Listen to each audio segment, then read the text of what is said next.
ada ya senyawa unsur. Saya coba langsung ke ini ya, konsep molnya ya. Ada mol ya, jumlah zat.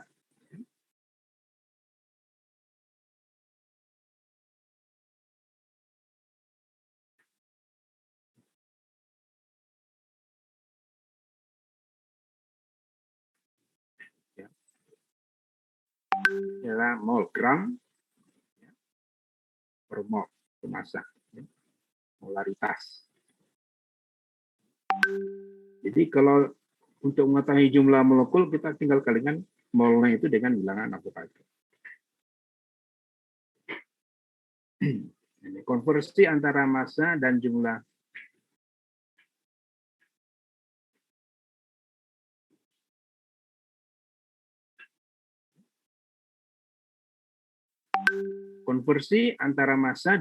mol menggunakan massa molar ya.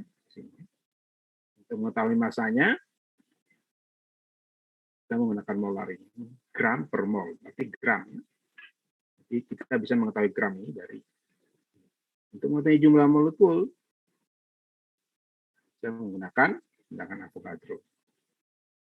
Nah, jumlah mol kayak rumus kimia ya yang tertentu. Konversi antara jumlah mol dan jumlah zat menggunakan Avogadro. Ya. Jadi kita bisa mengetahui mol juga dari Avogadro-nya ya. Kalau Avogadro-nya diketahui berarti kita mengetahui jumlah mol dalam tentunya 800 berapa, tinggal dibagi 6, pangkat 23, nanti kita tahu mol. Juga jumlah mol unsur tentukan dengan rumus kimianya, ada rumus kimia tertentu. Jadi seperti ini konsep mol ini sudah ini ya, ini sangat dasar di SMA, itu di kelas 1. Nah, contoh, hitunglah jumlah atom sulfur yang terdapat dalam 1 gram sampel unsur S. Ya, karena gramnya 1 gram, sementara mol itu adalah gram per itunya, nilai atomnya. Jadi nilai atom unsur adalah 32, maka molaritas molnya adalah 1/32. Jadi ini ya, begini, 1/32 mol. Nah, sementara 1 mol sama dengan 6,02. Terus berapa jumlah partikel? Jumlah atomnya. Berapa jumlah atomnya atau jumlah partikelnya? Berarti molnya dikali ini, Avogadro. Sehingga 1/32 dikali 6,23. 23 itu udah berapa miliar ya? Ada ya. Ini 1,872 10 pangkat 22. Jadi makanya harus tahu dulu jumlah molnya.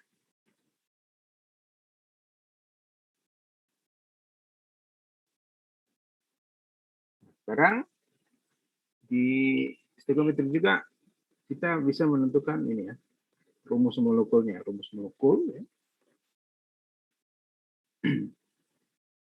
Jadi atom yang berikatan ya, berikatan dengan penataan bervariasi memiliki senyawa yang isomer, berbeda ya, memiliki jenis senyawa yang berbeda. Ini H.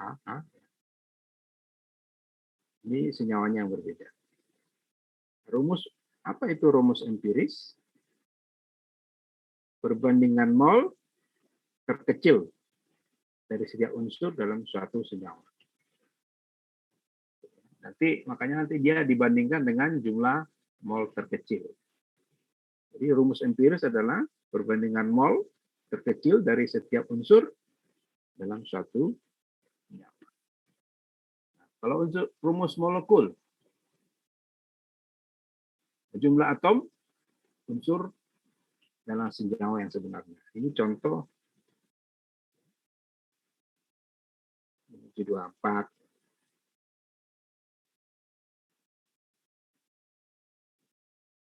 Nah, gimana cara menghitung rumus empiris? Molekul dan empiris. Jadi molekul dan empiris.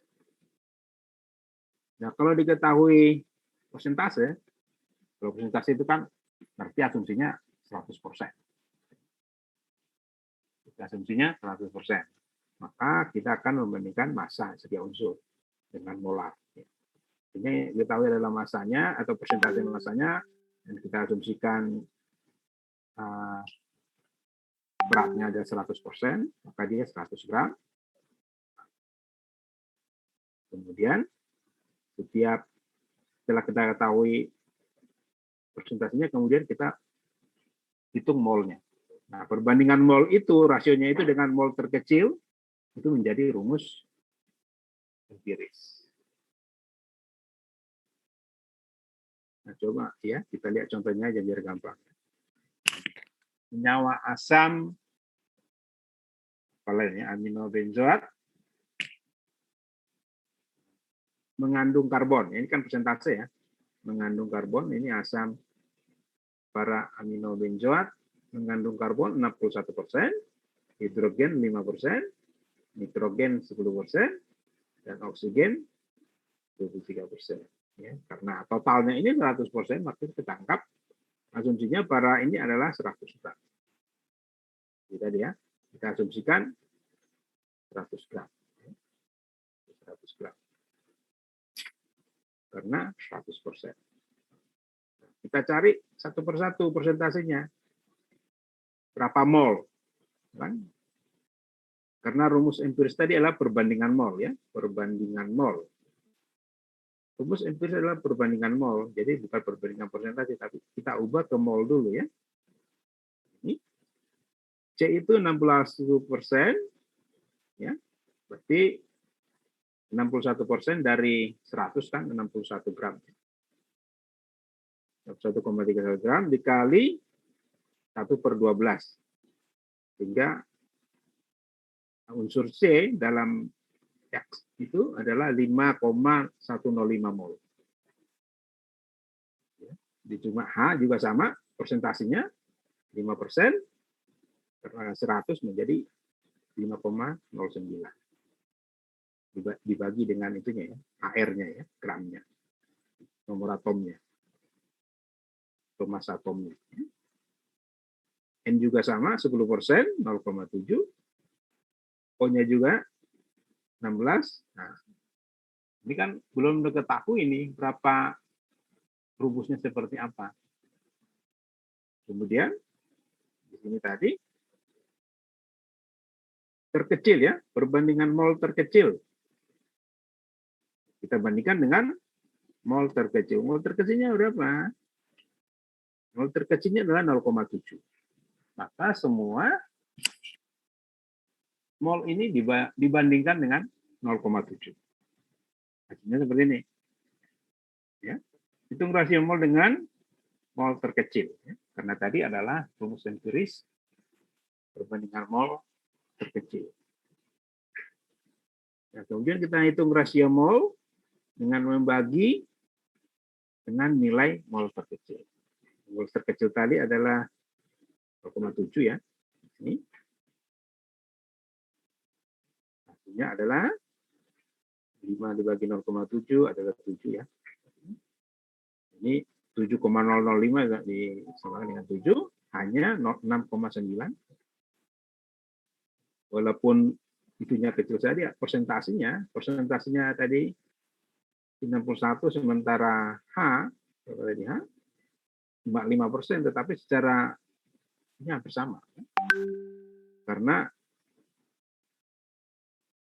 yang dihitung adalah molaritasnya, bukan presentasinya, adalah molaritasnya.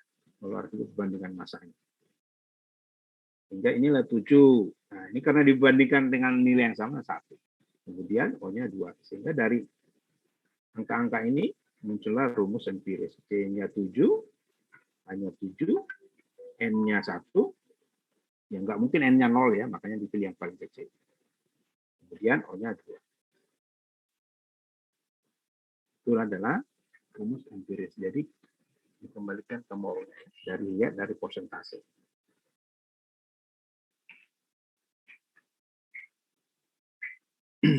Kemudian Kita lihat dulu ini ya. Yang penting tadi adalah proses pembakaran ya. Analisa pembakaran kalau dari ini ya, penentuan komposisi. Analisa pembakaran. Senyawa yang mengandung C. Jadi pembakaran itu terjadi kalau ada O2. O. Kalau nggak ada O2 itu tidak akan terjadi pembakaran. Jadi tidak akan terjadi pembakaran dalam ruang hampa. Makanya kalau ada kebakaran yang ditutup adalah O2-nya. Jadi misalnya yang putih-putih itu supaya tidak masuk udara ke proses itu ya. Kalau nggak ada udara tidak akan terjadi pembakaran. Nah, senyawa yang mengandung CHO dianalisa dengan pembakaran pada tungku seperti di bawah. C ditentukan dari massa CO2. H ditentukan dari massa H2O. O ditentukan dari beda presentasi setelah C dan H ditentukan. Ini proses pembakaran ya. Ada O2, ini tungku, kasih minyak lah atau apa, gas. Kemudian ada O2, nah, itu ya, terjadi pembakaran. Makanya kalau di proses pembakaran motor ya, mobil itu adalah bagaimana perbandingan kompresi dan perbandingan O2-nya. Berapa O2-nya, berapa pembakarannya atau bensinnya atau solarnya. Semakin itu ya.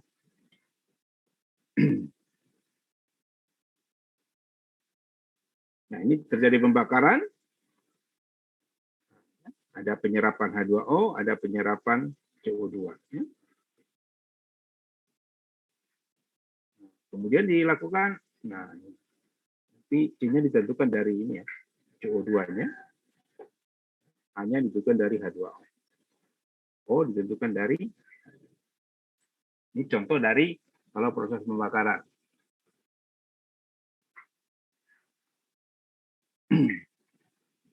Coba ini, perhatikan. Vitamin C. Vitamin C.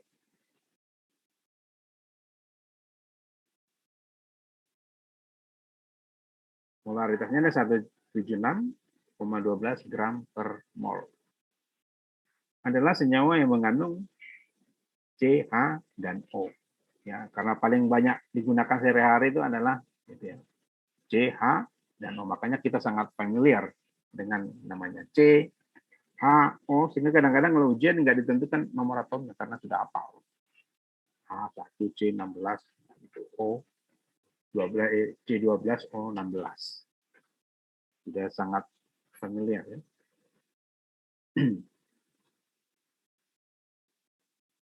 Nah, C dan H ditemukan pada berbagai sumber alami seperti buah citrun. Ketika 1 gram vitamin C, ini 1 gram vitamin C dari pembakaran ya, ditempatkan pada tungku pembakaran dan dibakar menghasilkan data sebagai berikut. Massa CO2 di absorber, massa CO2 di absorber, H2O di absorber. Bagaimana rumus molekul vitamin C?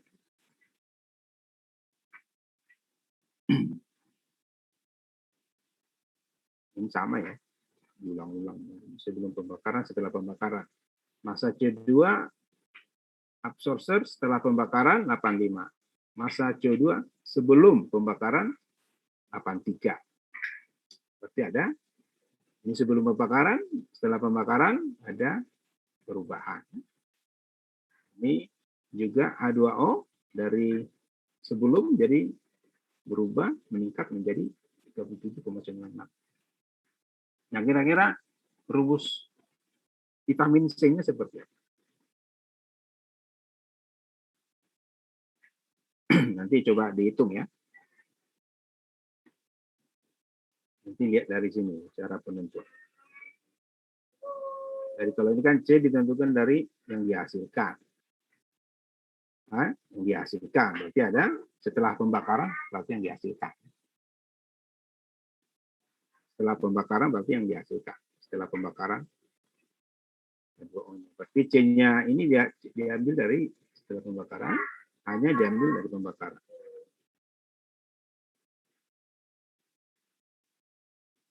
Jadi O-nya ditentukan dari persentase, beda persentase antara C dan O. Kalau sudah kan 100% ya. Kalau sudah diketahui C-nya hanya diketahui, berarti sisanya adalah C. Contohnya ini dari proses pembakaran.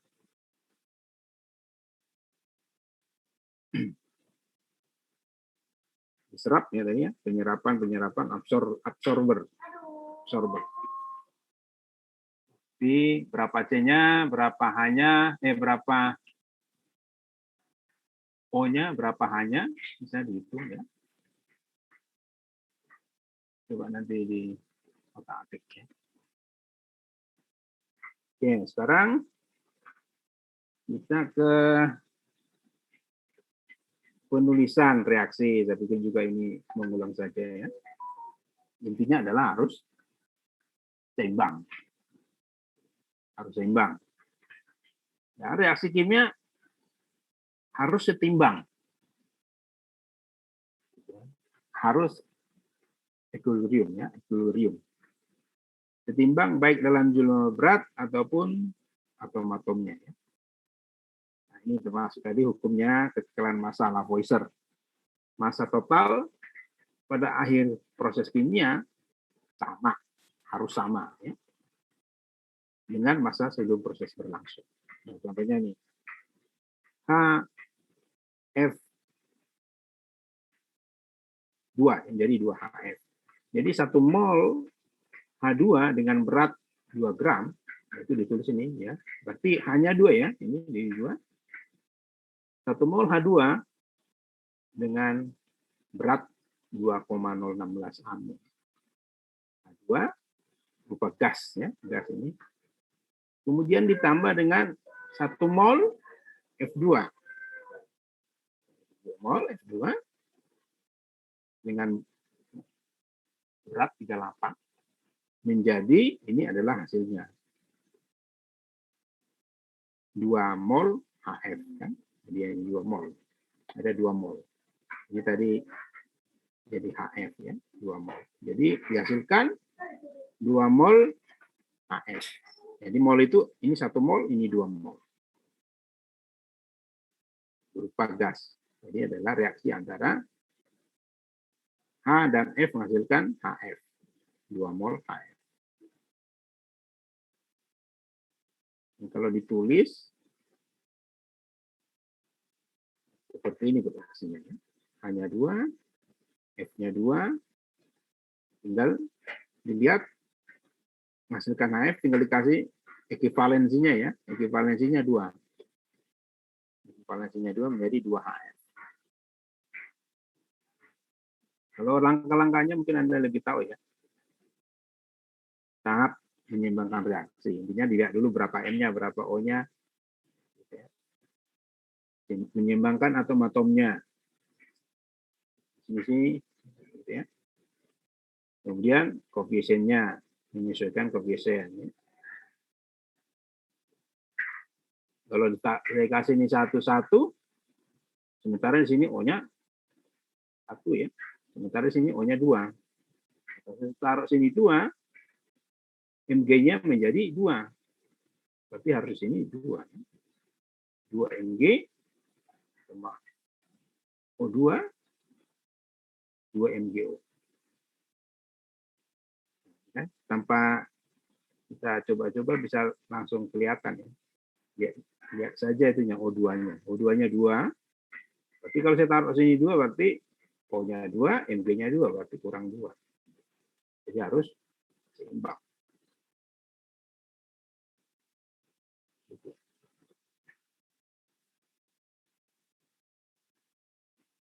Kita juga bisa menyatakan materinya apa ya. Kalau sini kan solid ya.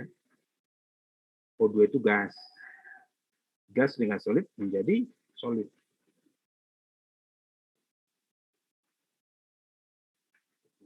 Jadi kadang kebanyakan ditulis wujudnya ya.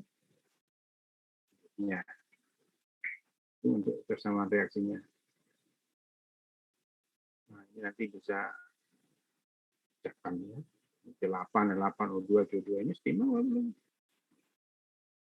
Lain saya pikir nggak perlu kita bahas setelah setimbangan kimia ya, karena ini sudah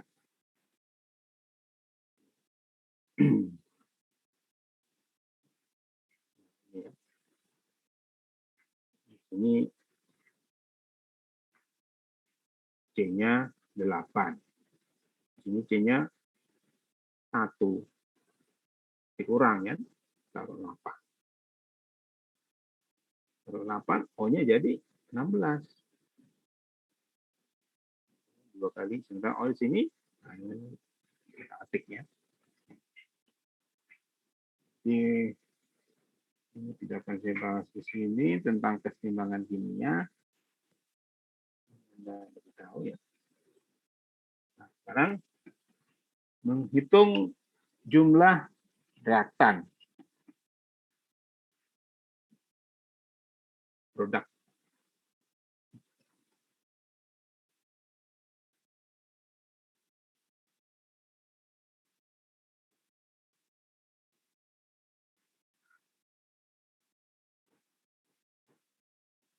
Oke, sini lagi ajan.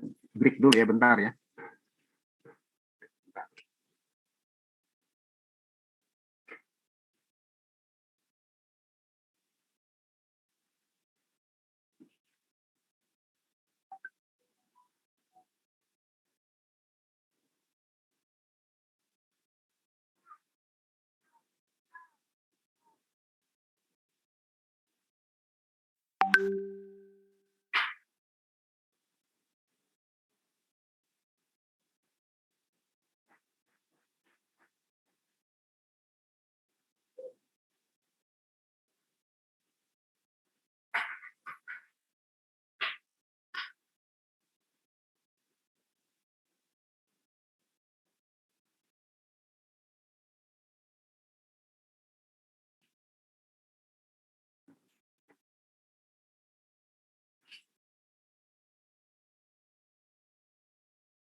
Silakan yang tidak. Oke, itu mouse-nya dibikin ini ya, jadi fokus.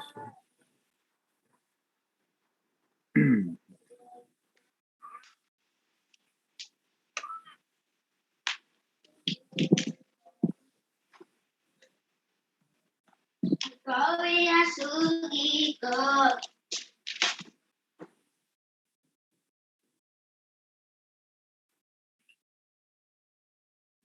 Oke.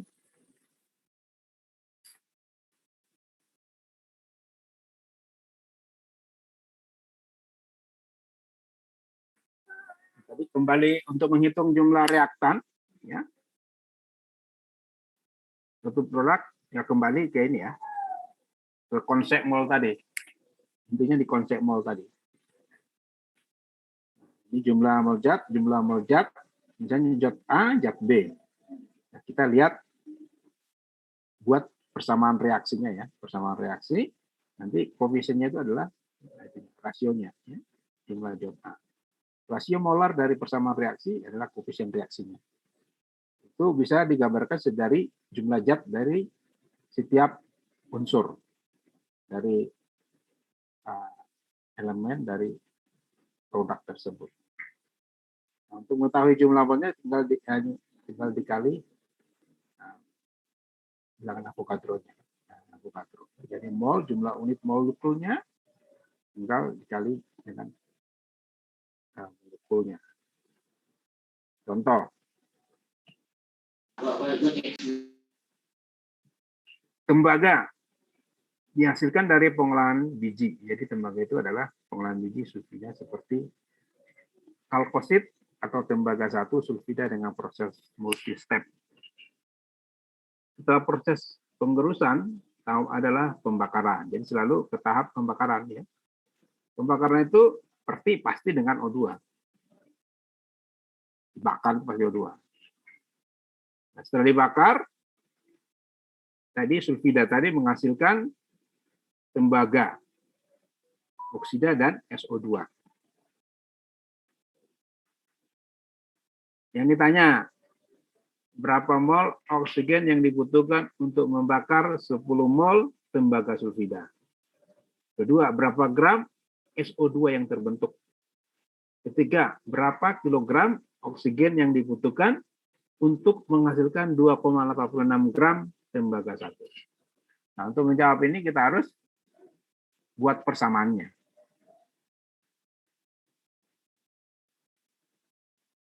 Proses pembakaran sulfida ya. Buat persamaannya. Persamaannya nanti harus tentukan. Nanti kalau ujian pasti ditulis persamaannya, tapi tidak lengkap. Ya, tidak lengkap dengan koefisien-koefisiennya. Jadi nanti ditulis persamaannya, Anda melengkapi persamaannya, baru Anda bisa menjawab yang tiga ini. Dari proses konsep mol tadi. Untuk ini tadi, hanya oksigen, berarti O2-nya ditanya, berapa mol? Berarti molnya ini bisa dihitung dari koefisiennya. Kemudian berapa gram? Kalau sudah diketahui molnya, pasti gramnya diketahui. Karena mol itu adalah gram per AR-nya, ya, masanya. Nanti tinggal massa ini berapa. Sekarang ini hampir sama ya, berapa kilogram ya? Kalau ini gram, ini kilogram. Oksigen untuk menghasilkan 2,86 gram tembaga. 2,8 untuk menghasilkan 2,86 kilogram tembaga dibutuhkan berapa oksigen? Ya. Untuk membakar sulfida tembaga tadi berapa oksigen yang dibutuhkan sehingga menghasilkan 2,86 kilogram tembaga oksida. Itu kembali ke konsep mol. Kalau paham konsepnya itu maksimum. Ini nanti coba dihitung minggu depan atau sore atau ya minggu depan. Pas tambahan nanti kita akan bahas. Ya. Karena kita terbatas dengan ini waktu dan ujung-ujungnya ini. Ini sudah tiga kali kita masuk ujungnya. 3 kali. Ini nanti coba dilihat.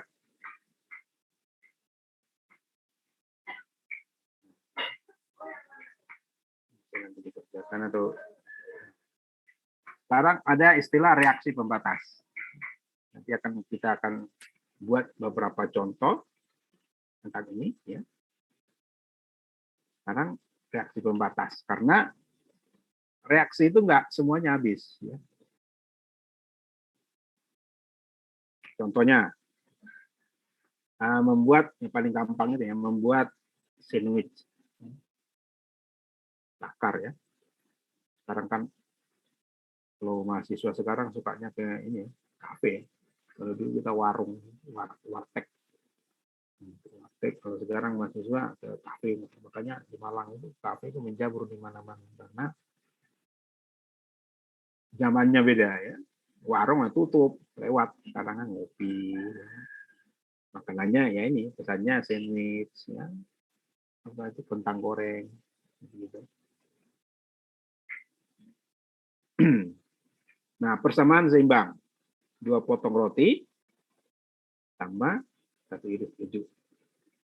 Ini ada 2 roti, ini masukkan jadi 1 sandwich. Itu kan seimbang ya. Nah, kalau punya 10 potong roti dan 8 iris keju atau keju, berapa sandwich yang dapat dibuat? Komponen apa yang berlebih? Seberapa banyak? Jadi supaya analoginya gampang diingat ya. Jadi kita lakukan dengan sesuatu yang kita lakukan sehari-hari. Nah, sama di persamaan reaksi ya. Ada yang lebih. Ada yang kalau lebih pasti sisa. Maka kita harus menentukan reaksi pembatasnya. Nah, kalau ini kan seimbang, nggak ada yang lebih ya. 2 potong roti, 1 keju. Nah, kalau kita punya 8 potong, 10 potong roti,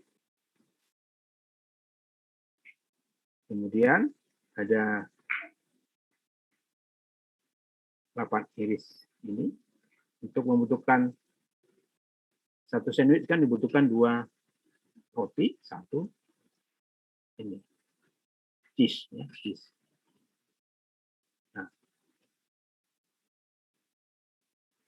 coba kita bikin analogi yang lain ya. Pasti di sini ada sisa ya. Sisa ini apa? Kalau di sini 3 iris keju. 3 iris keju. Karena untuk membutuhkan kalau 10 berarti 5 ini ya, 5 keju membutuhkan 5 keju. Maka sisa ada 3 keju. Maka namanya nanti adalah sisa. Komponen yang berlebih adalah keju sebanyak 3 iris. Nah, coba yang lain. Bahan bakar roket saat ini menggunakan campuran 2 cairan. Ya. N2H2 dan N2O4 yang bereaksi membentuk nitrogen dan uap air. Ini yang ditanya adalah berapa gram N2 yang terbentuk ketika 100 gram N2H4 dan 200 gram campur. Nanti akan saya kasih beberapa contoh-contoh soal ya mengenai reaksi pembatas yang sisa dan lain-lain. Saya akan upload di PLN ya biar bisa membandingkan. Jadi kalau kita bahas satu-satu punya enggak? Ya seperti ini kan perlu dianalisis, perlu itu nanti dari perbandingan molnya kita tahu mana yang pembatas, mana yang habis. Perbandingan mol paling kecil itu yang habis. Molnya paling kecil ya. Berapa gram yang terbentuk? Nanti pasti ada sisa. Nah, di reaksi kimia juga ada istilah hasil teoritis dan aktual. Hasil teoritis adalah jumlah maksimum dari produk yang dihasilkan. Dengan kata lain, jumlah produk yang dihitung secara stoikiometri inilah hasil teoritis kita menghitung secara teoritis. Nah, sedangkan aktualnya adalah dengan pengukuran karena hasil. Makanya stoikiometri adalah memprediksi, dia teoritis. Nah, secara aktualnya kita harus di lab, ya, pengukuran diukur. Nah, makanya itu tadi di awal saya bilang bahwa stoikiometri adalah memprediksi. Jadi enggak 100% benar, memprediksi saja. Kalau ingin aktual, ya harus diuji. Dimasukkan ke reaksi ini masuk ke lab. Nah, ini. Nah, berapa hasil itunya, presentasi hasilnya, keakuratan dari itu adalah aktual per teoritis. Misalnya tadi aktualnya adalah 10, teoritisnya biasanya suka lebih besar ya, 12 gitu ya. 10 jadi 12 artinya 90 berapa persen. Jadi aktualnya tadi 12. Nah, aktualnya ini 10, teoritisnya berapa gitu. Artinya jadi 100%.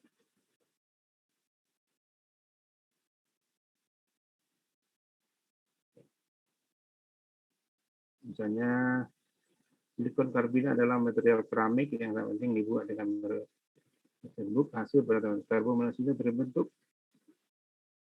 Nah, ya. Jika 100% kilogram hasil dari reaksinya dengan terbentuk, berapa persen hasil dari reaksi ini? Ini semua gampang dikerjakan kalau paham tadi konsep mol tadi.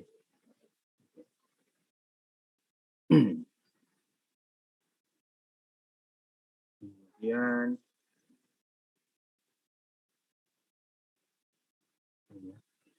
stoikiometri larutan tentang molaritas ya. Molaritas, fraksi mol. Nah, nanti fraksi mol ini di gas ya. Kita akan bahas banyak di fraksi mol. Juga sudah. Kalau molaritas M dan molaritas jumlah zat mol zat per kilogram per larut. Ya, per kilogram per larut. Kalau molaritas jumlah mol zat per liter larutan. Bedanya di situ ya. Liter larutan per kilogram larutan. Fraksi mol, kalau presentasi pasti tahu ya. Mol zat terlarut, mol zat ya, jumlah mol larutan. Biasanya di sini ya, di M besar. Nanti fraksi molnya di M besar. Di molaritasnya, jumlah mol terlarut. Per total jumlah mol terlarut. Misalnya ada 2 gas. Gas A, gas B. Ya. Nanti berapa tekanan parsial, tekanan total, itu menggunakan fraksi mol.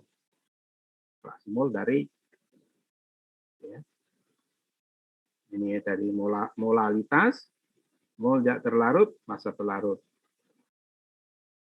Atau sama dengan massa zat terlarut, MR-nya ya, jadi 100. Ini hampir sama, nanti prosesnya. Saya akan coba kasih contoh. Ya, kasih contoh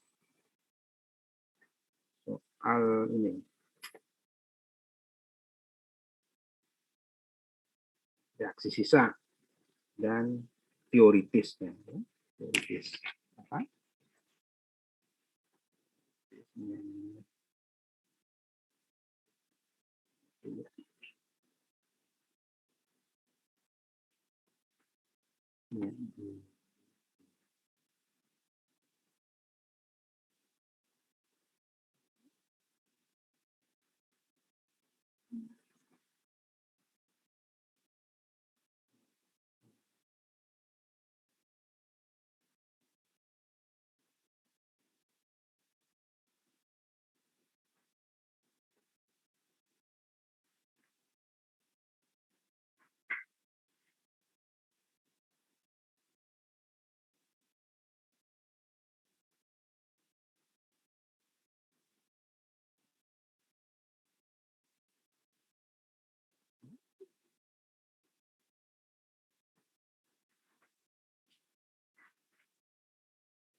Nah, tadi ada reaksi pembatasnya.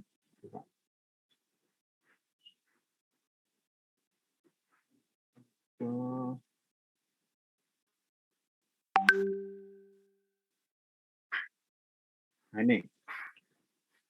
Contoh berapa gram O2 yang tersisa jika 20 gram H2 bereaksi dengan 22 gram. Nanti akan kita hitung yang tersisa berapa yang teoritis, berapa yang aktual. Nah, kita contoh di sini. Berapa gram O2 yang tersisa jika 20 gram H2 bereaksi dengan 22 gram O2. Nanti kita buat dulu itunya ya. Kesamaannya ya. Ya ini contoh yang paling simpel ya. O2, H2. Jadi kalau ada reaksi berarti kita buatkan dulu. Sekarang kita hitung molnya. Kembali ke konsep mol. Hitung molnya. Nah dari ini kita ketahui 20 gram ya. H2. Nah ini H2. Berarti nah ini 20 per 2. Jadi 10 mol. Sementara O2 224 gram O2 begitu ada 7 mol. Mana yang habis ini? Dari molnya mana yang habis? Baru kita lihat ya. Kemudian kita lihat ke ini mana yang habis itu berdasarkan perbandingan dengan koefisiennya. Rasio molekulnya adalah H212 ya. 212. Tampak geni ya. Hidrosablet. Ini rasio mol reaksi ini tadi, rasionya 212. Nah, 1 mol 10 mol H2. Nah, ini 10 mol H2. Nah, tadi 10 mol kan tidak dihitung. Untuk habis bereaksi membutuhkan O2 sebanyak berapa? Berarti dilihat dari ininya, reaksinya tadi. Berarti 10 mol O2 ini 10 mol H2 habis bereaksi membutuhkan oksigen sebanyak 5 mol. Dari perbandingannya berarti setengah dikali 10 ya. Ini perbandingan 1:2. Berarti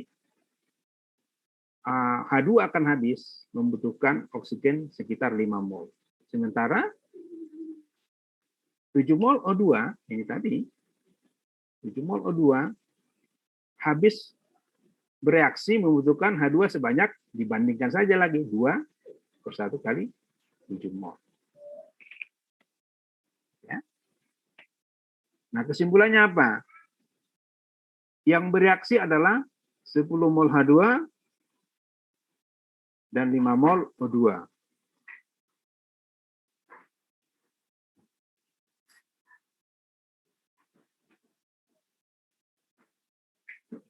Mol H2, nah ini, dan 5 mol O2. Karena ini yang habis. Ya. Nah, menghasilkan H2 sebanyak 180. Ini secara teoritis. Ya. Secara teoritis, reaksi ini menghasilkan 180 gram H2O. Dan O2 yang tersisa adalah yang habis kan yang 5 ya, yang H2 ya. Tapi yang habis itu yang mol paling kecil.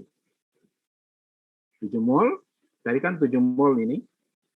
7 mol O2, sementara yang digunakan cuma 5 mol. Sehingga sisanya adalah 2 mol O2 atau sekitar 64 gram O2. Oke, sampai di sini nyambung nggak? Masih nyambung atau rooming? Nyambung, Pak. Nyambung ya, karena ini masih dasar. Nyambung. Nah, atau paling gampang itu kita nggak usah hitung-hitung ini. Paling gampang itu kita langsung lihat perbandingan reaksinya dan 2:1:2. Kemudian kita bandingkan dengan jumlah molnya tadi. Tadi kan reaksi yang H2 tadi 10, yang O2 7. Dibandingkan itunya, rasionya. Nah, yang paling kecil itu yang habis. Ini 10 banding 2, 5. Itu tadi yang habis 5. Ya. Ini 7:1, 1. Yang kecil. Nah. Jadi 10 mol H2 habis bereaksi dengan O2 sebanyak 5 mol. Sehingga sisanya adalah, yang tersisa adalah O2. Jumlahnya berapa? Tadi O2-nya 7, yang dipakai 5. Yang dipakai H2 cuma 5. Jadi sisanya adalah 7,2. 7 kurang 2 ya. Nah ini. 7 mol dikurangi jadi 2 mol. Reaksi. Nah ini tadi, hasilnya ini adalah secara teoritis. 180 gram H2O. Jadi dari persamaan ini dihasilkan H2O sebanyak 180 gram. Nah ini reaksinya tadi ya. Nah reaksinya before reaction and after reaction. Jadi 10 H2, ini H2 ya, tambah 7 O2. Ini yang 10 yang kecil-kecil ini ya. 1, 2, 3, 4, 5, 6, 7, 8, 9, 10. Nah, O2-nya yang besar ini. Sama-sama 2. Kemudian direaksikan. Ini menjadi 10 H2O tambah 2O2.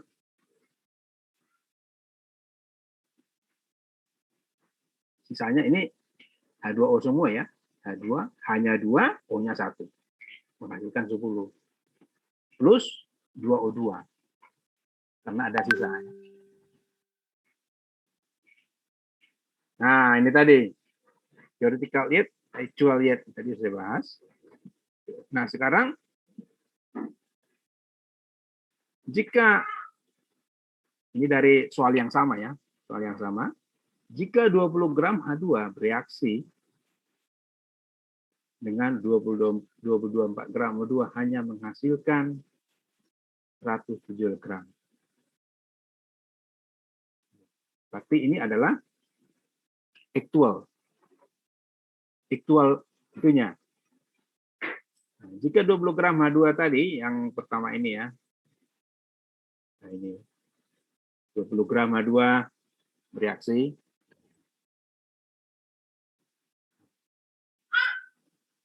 Ternyata aktualnya hanya menghasilkan 172 gram H2O. Nah, ditanya berapa persentase yield reaksinya? Berarti dibandingkan antara ini, aktual dan teoretikal. Teoretikalnya berapa? Tadi ya, yang kita hitung. Nah, ini. Kita hitung secara psikometri bahwa H2O yang dihasilkan adalah menghasilkan, yang bereaksi 10 mol H2 dan 5 O2 menghasilkan H2O sebanyak 180. Itu adalah teorinya. Secara teoritis menghasilkan 180 gram H2O. Maka tinggal kita bandingkan. Itu tadi. Persennya adalah 172 dibanding 180. Jadi cuma 95%. Itunya, percent yield-nya. Jadi akurasinya ya. Jadi ada errornya 4,5%. Jadi percent yield-nya adalah 170 gram plus 88 gram.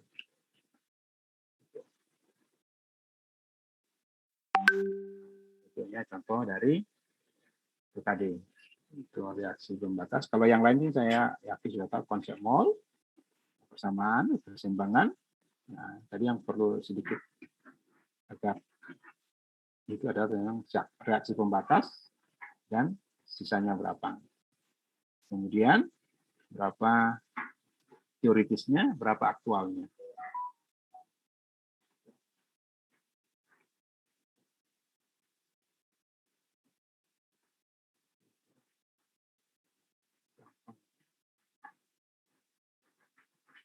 Nah, itu.